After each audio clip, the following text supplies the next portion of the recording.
Hey, this is Wanda Ott, the broker at Next Home 245, and we're here today in the office with our mascot, Luke. And today we have joining us, we have Will Looper from Movement Mortgage. We love Will around here. Movement Mortgage is kind of new to the area. They've been around how long, Will? As a company, it's been since 2008, but here in our market, we've probably been here about 2.5 years. Oh, good. And they came around about the same time that we came around. Mm-hmm. Movement Mortgage is known for their fast process, their pre-approval right up front, and Will's going to tell us a little bit about that in a minute. He's here today to talk mostly about the VHDA loan. And this is a loan for first-time home buyers. Will, can you give us a little bit of explanation how this is different from other loans? Well, with VHDA, there are a couple benefits, one of which is you can do 0% financing without any sort of geographical restrictions, the way that a USDA loan may be subject to county only outside of city limits in our area. That's one of the benefits, is the fact that you can do 0% down. In the city. Correct. Right. The second benefit is with their conventional loans, they do have a reduced cost mortgage insurance or even a no mortgage insurance option, which usually results in a total lower payment per month. But the single biggest benefit from a VHDA loan is this thing called an MCC, which stands for a mortgage credit certificate. What it does is it allows you to actually turn 20% of the interest that you pay throughout the year.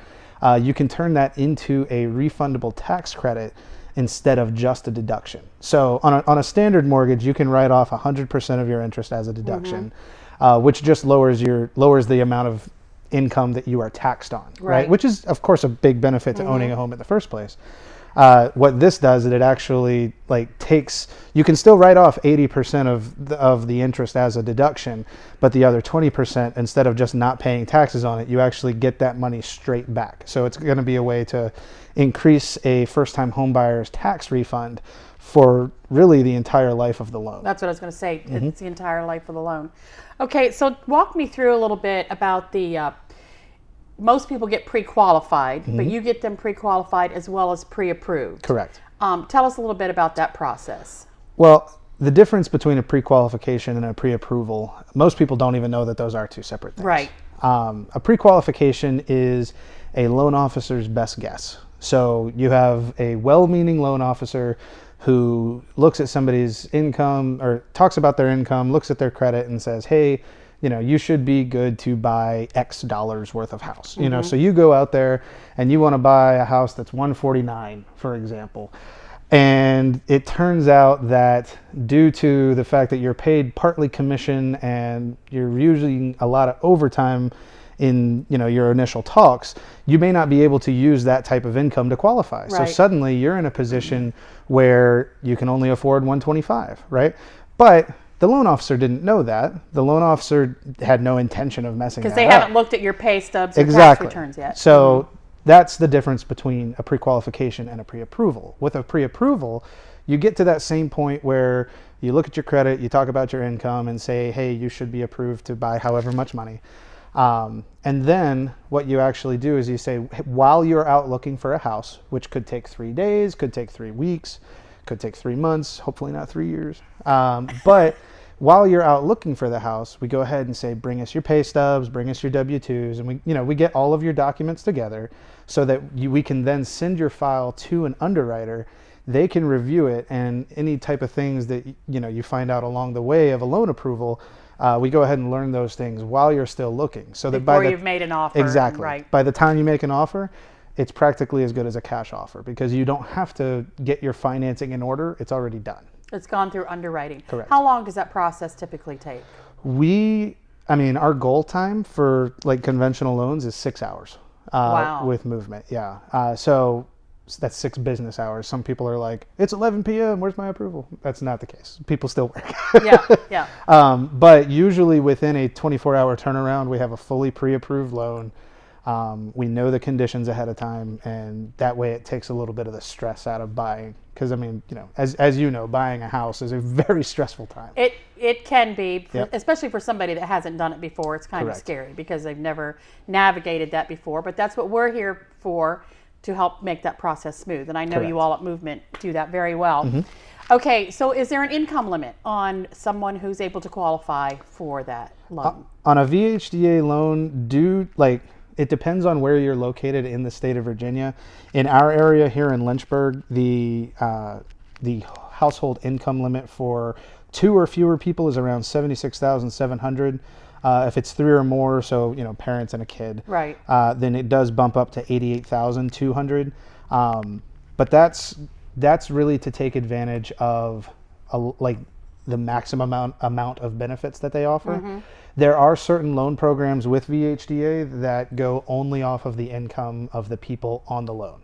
So say that you have a young couple, they've got great jobs and they make $90,000 a year combined.